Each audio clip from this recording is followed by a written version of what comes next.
Getting published is the dream, isn't it? Well, yes and no. My first experience of being published was an absolute nightmare. I'd entered a competition with a poem and I got a letter. And yes, this is a long time ago. It probably was a letter. And it said, your poem has been chosen to go into an anthology.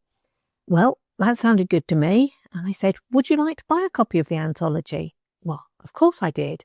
It was the first time that I'd been published after all. And then the rest of the emails and letters started coming saying, you're a published poet. Would you like a certificate to go on the wall to say you're a published poet? A mug saying I'm a published poet?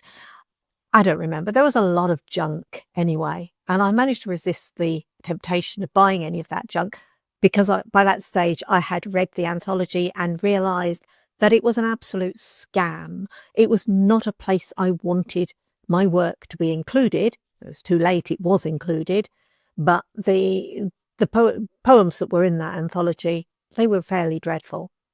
Actually, looking back, my poem itself wasn't that great because this was a long time ago and I probably wasn't ready to be published at that stage.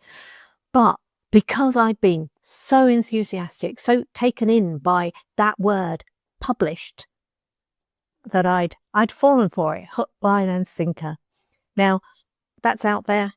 I don't think many copies were sold. I don't think many people will find it, which is fine by me. What I'm going to say here is don't be in such a rush. Getting published isn't all it's cracked up to be, and make sure you know why you're being published, who you're being published by, and it's something that later on you're not going to look back on with regret.